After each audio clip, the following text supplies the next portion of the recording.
Jésus est présent, Jésus est présent. Il est au milieu de nous. Seigneur, tozo tombo la bonzambe bolingo pe mawala yo. Tozo pesa yo merci pour la nyonso zo sala na mabota na biso. Pour la nyonso zo sala na misala na biso. Pour la nyonso zo sala na ba vie na biso. Merci pour la bolingo na yo infini. Bolingo ezanga suka. Merci parce que vous avez renouvelé bonté na yo de jour au jour. Nanda konanga. Merci parce que vous avez gardé mon salananga. Merci parce que vous avez gardé nyoso yanga. Merci parce que vous avez gardé bandeko nyoso bazolanda biso en ligne. Bandeko nyoso tozokamba na église. Yawe tika ete lokumu. Yawe tika ete kembo. Yawe tika ete masanjo lezongi pai na yo. Ozondimisa maki. Yondo za consommateur d'adoration na biso. Yondo yo kaka lo sambo.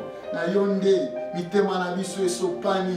Na yonde tomi kabi. Na yonde tomi tsiki.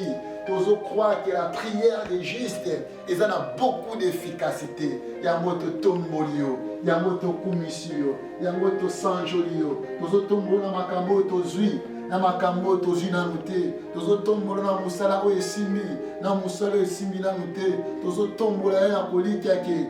Tout concourt au bien de ceux qui aiment Dieu. Tout concourt au bien de ceux qui aiment Dieu. Tous croire qu'avec Dieu ça ira. Na yo nyonso eke simba, na yo nyonso eke bonga, na yo tout va bien. Tombo wana pourquoi lelo, na mabota na biso t'établir yo, na misala na biso zwa les devant, na banzela na biso za l'éclairer, na bandako na biso za na nzambe, na kombo na yo, na kombo na yo, na kombo na yo. Totiki parole pourquoi yo na zelo boko na yo, lobela biso. Éclairer biso, puis orienter biso. Du début jusqu'à la fin, Zala Nzambe, au nom de Jésus. Ainsi que nous prions et nous disons, gloire à toi Seigneur Jésus. Alléluia. Amen, amen. Acclamez le Seigneur. Jésus est présent. Jésus est merveilleux.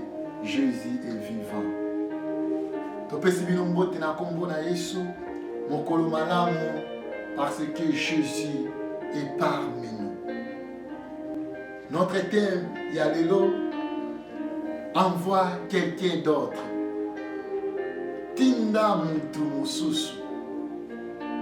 To zuitem na biso na livre ya Exode, chapitre 4, verset 13. Tokotanga la Bible ya français courant et tokotanga la Bible ya Louis II. Tobanda la français courant, Exode chapitre 4, verset 13. La Bible nous dit ceci. Je t'en supplie, Seigneur, reprit Moïse, envoie quelqu'un d'autre. Moïse a dit, excusez-moi, Seigneur, tinda mutu mususu. Azo senga nzambe pardon a épargné l'appel oyo. Et lui c'est réseau banabiso. Moïse dit, ah Seigneur, envoie qui tu voudras envoyer. Na lui second abaye même ko baye. Alors bien nzambe tinda nyoso ni ko tinda. Cela veut dire quoi? Oki ko tinda batu nyoso mais épargner. Awa nzambe abengi Moïse pour appeler sa mission à kende ko libérer Israël na kata captivité na mboka na Égypte. Mais Moïse abandaki ko refuser na appel ya Nzambe. Yango tokomi na Exode 4, 3 alobi je t'en supplie Seigneur tinda mutu mususu. Toko poser des questions concernant thème na biso ya lelo et toko répondre na yango. Après ça, tu vas kobondela. Première question pour notre thème habituel. Pourquoi Dieu a envoyé Moïse pour aller libérer les enfants d'Israël? Pour nous, nous avons bâti Moïse pour qu'il libérer le peuple d'Israël dans l'Égypte. Lisons Exode chapitre 3, verset 7 jusqu'à 9. Exode 3, 7 à 9. La Bible nous dit quoi? L'Éternel dit, je vis la souffrance de mon peuple qui est en Égypte et j'ai entendu les cris qui les font pousser ses oppresseurs, car je connais ses douleurs. Nzambe alobi na Exode 3 chapitre 7 alobi na yoki kolela ya peuple ya Israël et na moni pasi na bango et na yebi douleur na bango. Eloko liboso o etindaki Nzambe atinda Moïse pour qu'il délivrer Israël na Égypte parce que Nzambe aïba komona souffrance ya libota na Égypte, ya libota na Israël. La Bible nous dit Dieu a vu la souffrance. Dieu a vu la souffrance de son peuple. À mon avis, souffrance ya libota na Israël. Et dans l'église, dans l'église, de quoi zolanda na poko lelo ki Nzambe to sambelaka. Azan Nzambe akukufa te, azan Nzambe abomoyi. Nzambe to sambelaka, azan Nzambe aveugle te, azan Nzambe oya monaka. Lobi amonaki souffrance ya libota na Israël et atindaki Moïse pour qu'il ne libérer bango. Et il est le même hier, aujourd'hui, éternellement. Nzambe na biso il est celui qui s'appelle Je suis. Ba conjugaka na passé te, Moïse est passé, Abraham est passé, Isaac est passé, Jacob est passé. Mais Jésus est resté le même, est resté le même, est resté le même. Lolinga mona qui passe, lolinga mona qui souffrance, il y a des Israélites dans mboka na Égypte, lolinga mokazo mona souffrance na yo, lolinga mokazo mona souffrance na nga. Oya lobaki lobi pona ba Israélites. Les la répétant pour nayo, alors bien moni souffrance nayo. Elle dit na affirmer, elle dit na répéter, elle dit na insister. Nande quoi zolandanga, elle boto zolandanga. Elle est présent maintenant que Dieu a vu ta souffrance. Zamba moni kolela nayo, zamba moni passe nayo, zamba moni libota nayo, zamba moni au pauvre. Son yo elatinzo to lo kolelamba. Et à Kiti. Pour changer ma donnée, pour changer ma cambo. Est-ce que quelqu'un peut dire Amen? Est-ce que quelqu'un peut dire Amen? Bien, mais sachez que Israël a été retenu dans la captivité pendant 430 ans. 430 ans, Israël n'a pas na servitude. Ma génération, les kaki, batubaku faki. Et beaucoup parmi bango, babandeko kokanisa ki Nzambe sa tika bango, Nzambe sa abandonna bango. N'habite likambo na we sali combien de générations, et sali combien de siècles, et 8 ans ni bien aimé le Seigneur. L'engla yebisayo, quelle que soit la durée de la nuit, le soleil apparaîtra. Quelle que soit la durée de la nuit, le soleil apparaîtra. Quelle que soit la durée de la nuit, le soleil apparaîtra. Et où met la qui pour Nzamba tinda Moïse? Mais à souka qui n'a pas tinda Moïse. Et il a dit ata oleli pendant longtemps. Ata pasi na yo e umeli. Ata maladie na yo demeuré. Ata souffrance na yo e silicion zoto na maele. Eska mele na yo souki ndi ya Nzambe bandaka.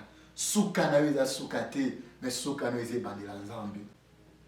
Yango ebisa bato nyos bazo seka yo lelo, bacha vigide na poena na vie na yo. Bacha vigide na libota na yo, mais bacha pointe. Parce que le dernier mot appartient à l'Éternel. Le dernier mot appartient à l'Éternel. Après 430 ans, l'Éternel s'est levé pour délivrer Israël.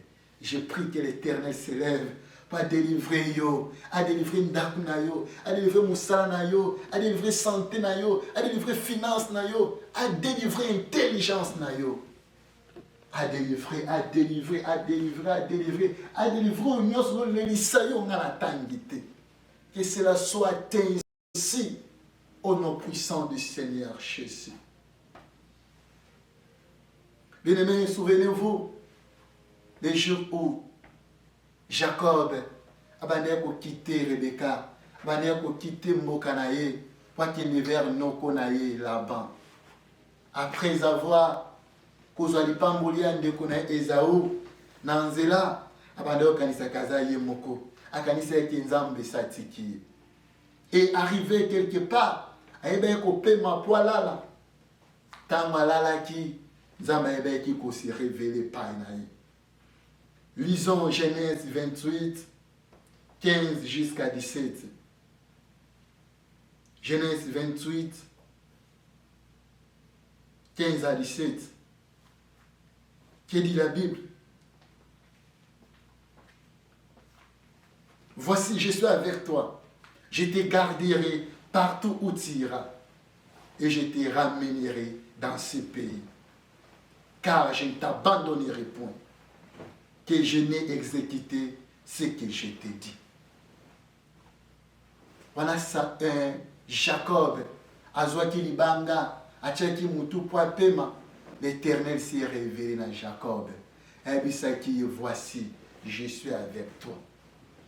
Voici, je suis avec toi. Et même ça ne dit comment quoi ça le quoi Jacob lelo. Parfois aux tambola. Quand tu rends à difficulté, quand tu rends à problème, il y a pas problème. Ozo kanisa koza sel, ozo kanisa kinzamba tikio. Zamba yeko yebisayo. Dans mon canal à Genèse 28 15. Voici, je suis avec toi. Il est avec toi. Il est avec toi. Il est avec toi. Et Abadi, si je te garderai partout où tu iras, l'Éternel te gardera. Bisika nyonso kozala. Abia ko abandonner yote sans toutefois eba kokokisa. Toi honoré maloba oyo ozoyokana pourquoi lelo. Le verset 16 nous dit ceci. Jacob se réveilla de son sommeil et il dit, certainement l'Éternel est en cet endroit. Et moi, je ne le savais pas. Tant Jacob a l'amour qu'il a dit certainement, Zamba ne sikoyo, menga abande koye bate. Ngina yebisa yo certainement Zamba zelongo na yo. Soko banda ki kola la lopi, maloba oye la musa yo na pongi, maloba oye faire révolter yo, maloba oye faire révolter yo, stimuler yo. On dit matériellement, l'Éternel est avec toi. Mais il nous bande à ignorer. Ngina yebisa yo que sinon sans Zamba la ka échecté. Zamba lobaka d'une manière d'une autre. Parfois, à ça la silence. La Bible nous dit ce qui est révélé est pour nous et ce qui est caché pour Dieu. Alors, gardez silence et moi, l'Éternel, je combattrai pour vous. Ce qui est Zamba lobate et Nicolas Xate qui a commis impuissant et nous lobate qui a tikio. Gardez l'espoir. Yebaketi awa azelongo na yo. Ikambo zole kisa et que bomayote. Zelo zoleka okokoma poko eba kolonga yango. C'est là au nom de Jésus. Alléluia. Jacob alubinzamba zalaki lombonanga mengala bande ya koyebate. Non seulement Jacob, l'inzamba zalaki lombona ye, et zalaki ignorant. Il zalaki aussi na deux disciples, dans zela Emmaüs. Deux disciples dans Emmaüs. Tant que Jésus a koufaki, la Bible nous dit, il y a deux personnes. Balomaki Jérusalem, anoki devait Emmaüs. Nanzela, bazalaki abati. Nanzela, batondi samaki na l'amertume. Batondi samaki na amertume. Mitema na bango bazalaki abati, bazalaki triste. Mais Yesu aibe ko bimira bango. Mais Yesu aibe ko bimira bango. Azwa no se bonne nouvelle na pourquoi lelo yozo tambola ozo mona ki nyonso eza bloqué nyonso eza ya kotelema eloko moko tezo simba. Je prophétise et je parle en tant que serviteur de Dieu que Jésus te visite. Sois visité au nom de Jésus. Abongo la amertume à motema na yo. Abongo la tristesse na yo na sengo. Akausa ba poteme tema na yo. La Bible nous dit c'est Jésus qui est le réparateur des brèches et le consolateur des cœurs abattus. Que Jésus te console. Lisons Luc chapitre 24. Luc 24. Dans toko banana 13. Mais awa tozo sauter pour na gagner tanabiso. Dans toko banana 13. To souti tina 21. Mais awa tozo banda na 17. La Bible nous dit, il leur dit, de quoi vous entretenez-vous en marchant pour que vous soyez tout tristes Tango Yesu abimelaki bango, atuni bango bozo solola nini pour bozala milongi ya mawa boy. Mais l'un dénommé Cléopas lui répondit, est-il le seul qui séjourne à Jérusalem et ne sache pas ce qui est arrivé ces jours-ci? Moko na bango ayebi ko répondre à Jésus. Alobi oza le seul, oza la seule personne oza na kati ya mboka ya Jérusalem, ozotambola boyebi te nini ekomi na kati ya Jérusalem. Verset 19. Quoi leur répondit-il? Yesu atuni bango, nini yango ekomi soki nga naza ignorant? Et il leur répondit, ce qui est arrivé au sujet de Jésus de Nazareth, ce qui est arrivé au sujet de Jésus de Nazareth, oh my God, qui était un prophète puissant en œuvre et en parole devant Dieu et devant tous les peuples. Jésus, il est commis. Oui, comme il est Jésus de Nazareth, oui, comme il est Jésus de Nazareth, il est puissant en œuvre et en parole, il est puissant en œuvre et en parole, il est puissant devant Dieu et devant les peuples. Et vous savez que Jésus est puissant en œuvre et en parole. Notre évangile ne consiste pas seulement à parler, mais notre évangile consiste aussi à la puissance de Dieu. Notre évangile est aussi la démonstration de la puissance.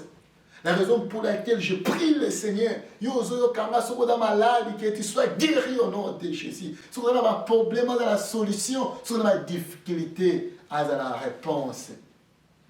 Cela soit attention au nom de Jésus. Alors, Christ, qui est puissant en œuvre et en parole, puissant devant Dieu et devant les hommes.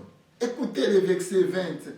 Et comment les principaux sacrificateurs et nos magistrats l'ont livré pour les faire condamner à mort et l'ont crucifié. Jésus wana ba magistrat na biso, ba souverain sacrificateur na biso, il a dit qu'on crucifié, il a dit qu'on condamné à mort. Écoutez le verset 21, ce qui m'intéresse beaucoup. Nous espérions que ce serait lui qui délivrerait Israël. Mais avec tout cela, voici les 3 jours, voici le 3e jour qu'il est, voici le 3e jour que ces choses se sont passées. Bandeko baobi, to check histoire na biso nyonso pas dans Jésus. Voilà qui est puissant en art, voilà qui est puissant en œuvre et en parole, voilà qui est puissant devant Dieu et devant les hommes. De manière qu'on lit qu'il y a kaka, yende mutakweba ko délivrer biso. Yenda kolongola soni na biso. Mais tala, yende kaka babomi 3 jours yangoyo. Cela veut dire quoi? Parce que les gens qui désespérés. Parce que comme si Jésus a confié, il a espoir à peuple.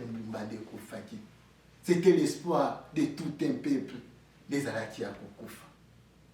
Mais bien que bande ko ba makambo na nyoso bande ko ibate ke Yesu yaki pembeni na bango ebite soki obungisi nani lelo ebite soki obungisi nani na libota na yo ebite nini ya pasi o ezo rendre yo triste olingi bande ko balaki triste tango Jésus akufaki nini zalaki espoir na yo eza perdu nana zalaki espoir libota na yo ebungi abungi enepsa yo ki Jésus aiba ko combler ba pota na mitema na biso e ba ko combler ba vide na biso yo zo se déranger et na bisa yo reçoit la paix du Seigneur car Jésus azana côté na yo azana côté na yo azana côté na yo. Et le verset 30 jusqu'à 31 nous dit banya ko e ba ka te ke Yesu azelo mona bango jusqu'à ce que bakomaki quelque part bakomaki na ndako esika bandeko kende bazwaki lipa et Yesu azwaki lipa yango ebe ko rendre grâce après avoir ko rendre grâce ebe ko kata pe apesaki bango donc bazwaki yango ne bebe ko comprendre que c'était Jésus que c'était Jésus que c'était Jésus. Je prie le Seigneur, je prie le Seigneur, je prie le Seigneur, lipa oyo apesaki badisciple, lipa oyo apesaki les deux disciples na nzela ya Emmaüs. Le vrai pain, c'est la parole de Dieu. Lipa yango eza maloba na Nzambe oyo efungolaki miso na bango po bacomprendre que Jésus est avec eux. Azosambela Nzambe ki maloba oyo efungola yo miso soki lobi bande kokanisa ke oza abandonné oza yo moko Yesu atiki yo na nzela maloba pokwa lelo miso na yo efungwama oyeba koza yo moko te, mais Yesu aza na kote na yo, mais Yesu aza na kote na yo, mais Yesu aza na kote na yo. C'est là au nom de Jésus. Et tant que miso na bango efungwami bacomprendre que Yesu aza na bango, sima nango Yesu ayeba kodisparaître. Ngena yebisa yo ke Yesu akamwisaka, Yesu akamwisaka, Yesu akamwisaka, mais ye moko azala jamais, mais ye moko atikala jamais kokamu. Aza Nzambe ba surprise, mais ye moko azala jamais surpris. Ma prière ce soir, Nzamba surprendre yo, Nzamba surprendre yo, Nzamba surprendre yo. Makambo wande ko kanisa ke sili et que simba te et simba na kombo na Yesu. Ou ekufaki, ou qui désespéré, au moins que c'est quoi les choses sont intéressées quoi na kombo na Yesu. Parce que la Bible nous dit ceux qui t'ont dit mais ici, même si quelque chose est poufi, Yesu a mesi à pousser yango. Même si tu poufi, aza mesi à pousser qui s'habille na bon moi. Et ça la bongo la vie na yo au nom de Jésus. Et ça la bongo la vie na yo na kombo na Yesu. Yesu azongisi la yo mula nyonso mabanki baliaki. Yesu asekuisa nyonso ekufaki na vie na yo. Au nom de Jésus. Alléluia. Alléluia. Alléluia. Et na ngala encore na église que za miso na Nzambe nde emona kabisika miso ya batamuki le mona kate. Miso na Nzambe nde emona ka fumia noir, nesika noir na salibanga noir. Est-ce que moto akomona te? Est-ce que moto akokota te? Est-ce que GPS que zoate à cause ya réseau miso na Nzambe monaka pe miso na Nzambe zwaka. Si quelqu'un Nzamba mona nyonso zala ki caché na bon moyen na yo. O ba docteur ba doko ko résoudre te. Oyo mbongo yo ke ko pesa solution te. Oyo famille yo ke ko yana secours te. Yeso za la secours na yo. Comme la Bible nous dit, je lève mes yeux vers les montagnes. D'où me viendra le secours? Le secours me vient de l'Éternel qui a fait le ciel et la terre. Le secours me vient de l'Éternel qui a fait le ciel et la terre. Que l'Éternel soit ton secours en ces jours. Que cela soit ainsi. Que cela impacte ta vie. Au nom de Jésus. Nous sommes ensemble, il y a plus que nous sommes magiciens à Mokili. Il y a plus que nous sommes féticheurs. Il y a plus que nous sommes rose chrétiens. Il y a plus que nous sommes maïkari. Il y a plus que nous sommes illuminantes. Il y a plus que nous sommes flammaçons. Nous sommes ensemble, il y a au-delà. Il y a Nyoso. Ayez confiance en Dieu. Ayez confiance en Dieu. Que Nzambe azomona yo. Que Nzambe abandonné yo na note. Deuxième chose, pourquoi Nzambe atindaki Moïse akende ko libérer Israël? Parce que ayokaki ba cri na bango, ayokaki kolila na bango. Ngena yebisa yo na pourquoi lelo Nzambe azaka oya monaka te, maza aussi oya yokaka. Azaka oya monaka te, maza aussi oya yokaka. Yango nazo encourager yo, yoza femme de prière, homme de prière, continuez dans la prière. La Bible nous demande de faire toutes sortes de prières. Priez à l'occasion favorable ou non, parce que Nzamba yokaka lusambo.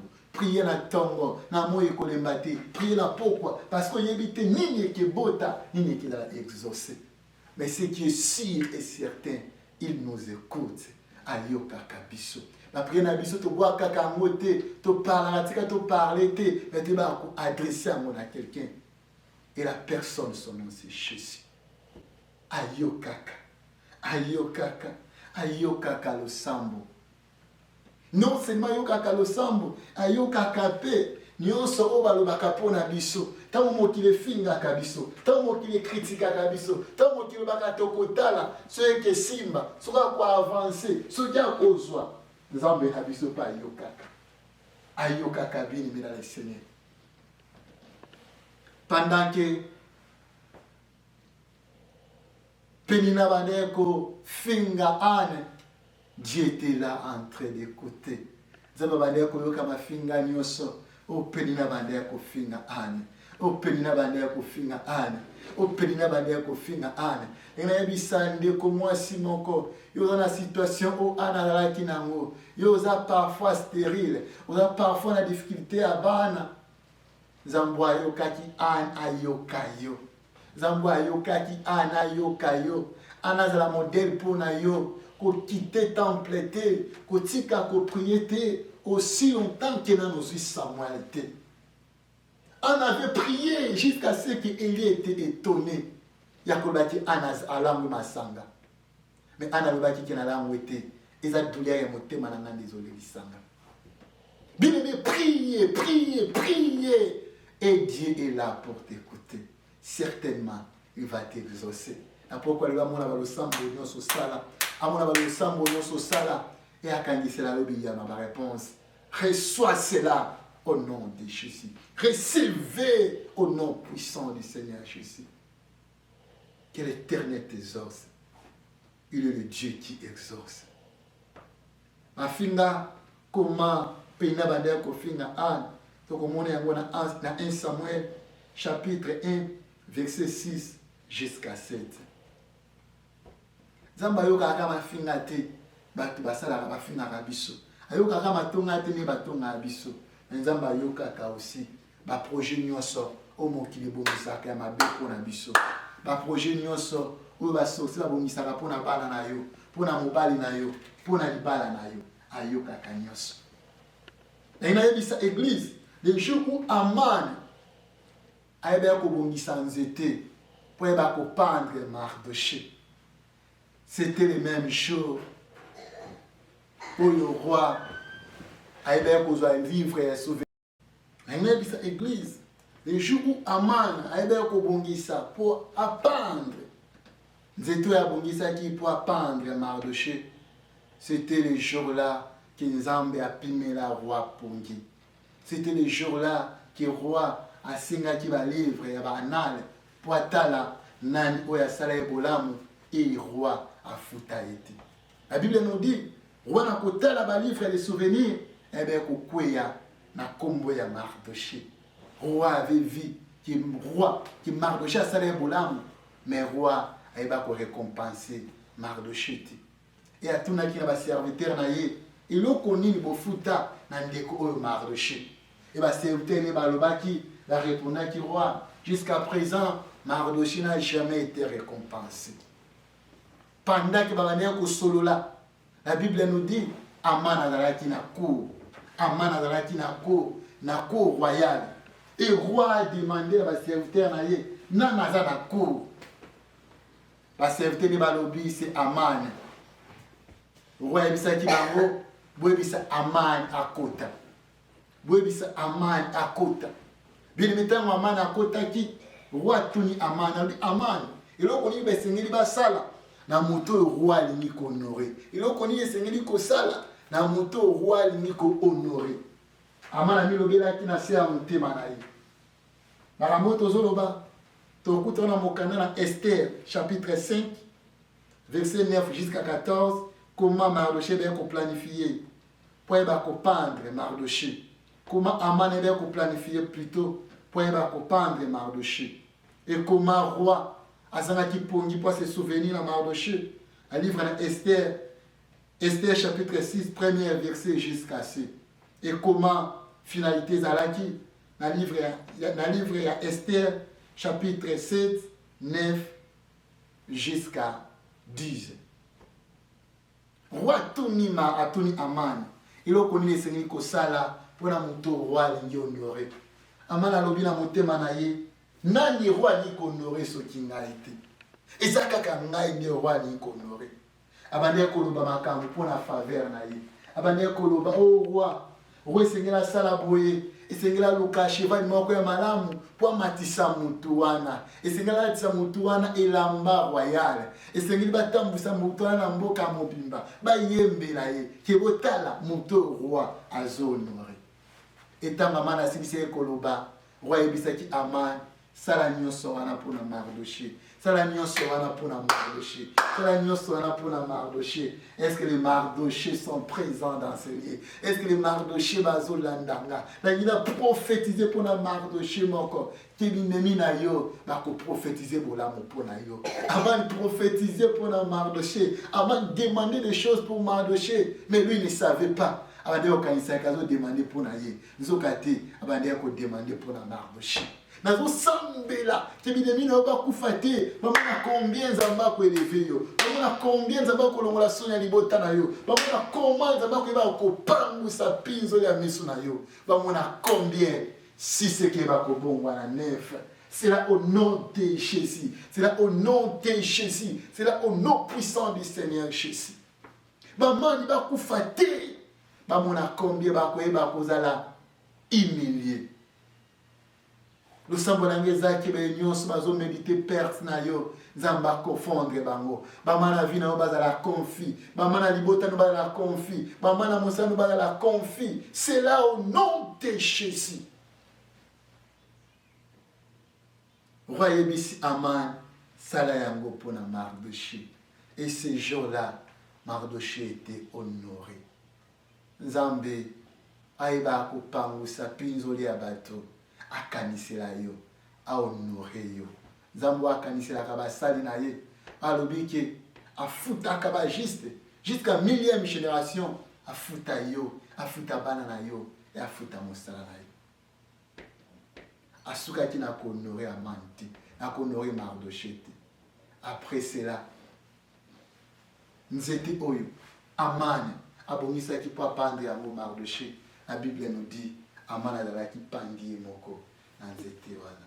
Oh, laisse-moi te dire, ma prière est que ma plan nyonso momuni abongisi po na yo, po na bana na yo, po na mosala na yo, soni nyonso abongisi po yoka, azozongisa ngo retour à l'expéditeur au nom de Jésus. Bango moko ba yoka soni, mabulu nyonso ba chumoli po zinda. Nazozongisa ngo retour à l'expéditeur au nom de Jésus. Bango moko ba zinda na bana na bango. Makila nyonso azoluka babila na ndako na yo bamela ya bana na yo ya mobali te ya mwasi na yo nazo déclarer au nom de Jésus baboma na bango na bango bamela na makila bango na bango.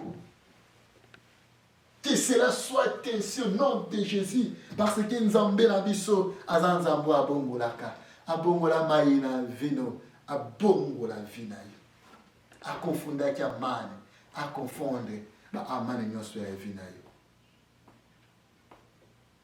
Mabe na bango nyonso bazoluka mpona yo ezongela bango bazala surpris ignominie se prendre bango bazala bango comme ténébreuse et comme glissante. C'est là au nom de Jésus. Pour nous conclure le premier point na biso ngina yebisa église pourquoi Nzambe atindaki Moïse akambola Israël. Ezalaki po ayokaki kolela na bango, ezalaki po amonaki pasi na bango, ezalaki po ayokaki kolela. Mais pour conclure, aza Nzambe oyo asukaka na komona te, asukaka na koyoka te, aza Nzambe oyo akitaka na nkembo. Akitaka na nkembo. Après avoir komona, après avoir koyoka, la Bible nous dit il est descendu. Oh my God. Oh my God. La Bible nous dit il est descendu. Ma prière est que Nzamba kita. Amona bomo na yo, amona libota na yo, amona ba problème na yo. Akita pour pesa yo solution, akita pour accorder yo délivrance, akita pour libérer yo. Nzambe oya libéra qui Pierre ces jours-là dans la prison. La Bible nous dit Hérode après avoir décapité Jacques, eh bien, qu'on mettre Pierre dans la prison. Et bouté bannière pour précéder jour, oui, c'est là qui Pierre dans la décapité aussi. La Bible nous dit, l'Éternel a envoyé son ange. Oh my God. Oh mon Dieu. La Bible nous dit, l'Éternel a envoyé son ange. Pendant que Hérode a osé là, n'a tombe exécuté Pierre. Mais la nuit, l'Éternel a envoyé son ange. L'Éternel a envoyé son ange. Bien-aimé, wana tangu tolala kabiso lokola basantu nzambe abongisela biso mokolo nazosambela nzambe abongisa mokolo na yo abongisa mokolo ya libota na yo abongisa venir ya bana na yo nyonso ezala entre les mains de Dieu. Que ta vie soit entre les mains de Dieu, que ton travail soit caché en Jésus, que ton mariage soit gardé en Jésus, que tout ce qui est en toi soit entre les mains de Dieu. Que cela soit ainsi. Au nom de Jésus, au nom de Jésus, au nom de Jésus. Bato bazo zela yo yo kasoni, bato bazo linga basilisa yo, ulengi moko erode bandeko zela, exécuter Pierre. La Bible nous dit, la nuit là, Pierre dormait. Pierre bandeko lala, bandeko sambila même pas. Pierre en prison, apôtre qu'il était, mais Pierre dormait. Cela montre que Nabumoto, parfois, tu as des temps faiblesse. Parfois, tu vas arriver. Parfois, tu as rabisso. Il a déclaré, tu as Jésus, Jésus, Jésus, qui est à la droite du Père, qui intercède pour nous. Atinda ange n'aille pas pesa yo makasi. Atinda ange n'aille pas délivrer yo, à intercéder pour nous, afin que aux la solution. N'habitez prison ni kanyo, prison ni kanyi ndaku na yo, prison ni kanyi mosana yo. N'habitez combien de temps c'est na